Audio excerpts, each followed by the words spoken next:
네, 지금 오늘 오후 2시 본회의에서 당초 감사원장과 검사 등에 대한 탄핵안이 처리가 될 것으로 예상이 됐었는데 지금 이 오후 2시 본회의는 취소가 된 상황입니다. 이 국민의힘 추경호 원내대표는 이런 본회의 취소 소식을 의원들에게 전하면서 이 모든 의원들에 대해서 이 오늘 별도의 지침이 있기 전까지는 경내에서 비상 대기해주기 바란다라는 공지 문자를 보냈습니다. 지금 오전 의원총회에서 국민의힘의 그 총의가 지금 모아지지 않은 상황이기 때문에 오후에 추가적인 의원총회를 진행해야 하기도 하고 지금 보고 계신 것처럼 비상시국 대회에서 이 윤석열 대통령에 대한 사퇴를 지금 촉구하는 상황, 또 민주당은 사퇴에 응하지 않으면 지금 탄핵안을 발의를 하겠다고 하는 상황이기 때문에 아무래도 국민의힘도 여기에 대한 대응책을 마련을 해야 합니다. 그렇기 때문에 향후 어떻게 전국을 수습해 나갈지 추가적인 의원총회가 진행이 될 것으로 보입니다. 네. 어쨌든 국민의힘 내부에서도 굉장히 혼란이 있고 일단 경내에 대기하라라는 지도부가 지시가 내려왔다고 하는데, 자, 김기흥 대변인, 어쨌든 어제 상황을 보면은 계엄 해제 요구안 가결됐지 않습니까? 이 상황을 보면은 친윤계 의원들이 표결에 불참했는데 또 친한계 의원 17명인가요? 18명인가요? 여기도 참여해서 가결표를 던졌단 말입니다. 네.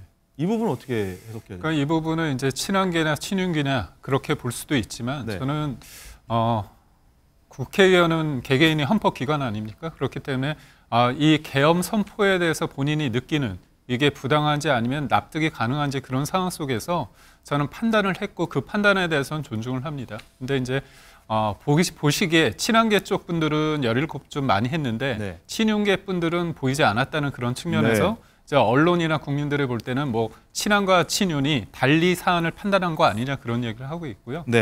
친윤계의 어떤 뭐 추경호 원내대표는 본인들이 그쪽으로 갈 상황은 아니었기 때문에 국민의힘 당사로 좀 모였다. 그렇다면 실질적으로는 가서 투표를 할 의향이었는지 아니면 할 의향이 없었는데 그런 핑계를 대는지에 대해서는 좀 더 봐야겠는데요. 근데 저는 사실 이제 앞서도 말씀드렸지만 계엄이 선포되고 나서 국회에 어떤 국회의원들이 모여서 190석의 그분들의 어떤 의사 표현으로 그거에 대해서 이제 반대 의견을 표명하고 대통령이 밤사이에 그거에 대해서 수용을 한 부분, 이 부분에 대해서도 저는 좀 전체적인 상황 속에서 이게 큰 문제 없이 일단락된 부분에 있어서는 좀 긍정적으로 좀 평가를 해야 되지 않은가 그런 생각입니다. 김상일 부대변인, 일단은 이 국민의힘 원내대표도 추경 원내대표가 비상계엄 선포에 몰랐다는 입장이 좀 나오고 있고 뉴스 보고 알았다고 합니다. 어쨌든 친윤계 굉장히 메신저 역할을 하는 추경 원내대표인데 몰랐다. 어떻게 몰랐을까? 그럼 대통령은 국민의힘 지도부하고 아예 소통이 없었던 거 아니냐? 정말 단독으로 김영만 국방장관과 얘기할 거 아니냐? 그럼 당하고도 단절된 거 아니냐? 이런 추측이 나올 수 있을 것 같아요. 그러니까 당하고 단절됐다기보다는 즉흥적 결정이었다라는 의구심이 드는 거죠.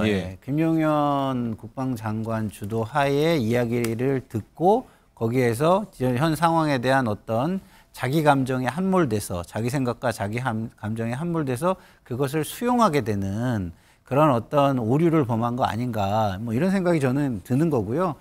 이것을 뭐 꾸준히 준비를 했다면 아마 제가 볼 때는 굉장히 조직적으로 국회 상황을 컨트롤하려고 들었을 거예요. 그냥 단순히 저렇게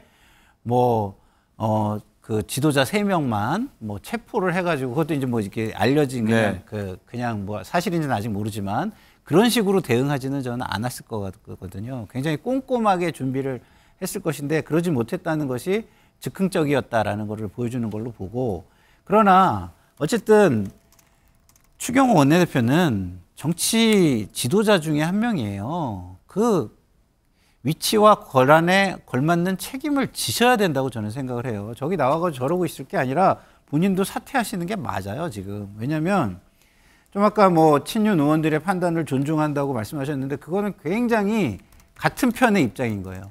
저 같은 사람, 뭐 중도에 있는 국민 이런 분들은 심각한 안전의 위협을 느꼈다고요. 이게 어떻게 흘러가는 거지? 밖에 나가서 조금 행동이라도 잘못하거나 말 잘못하면 어떻게 되는 거 아닌가?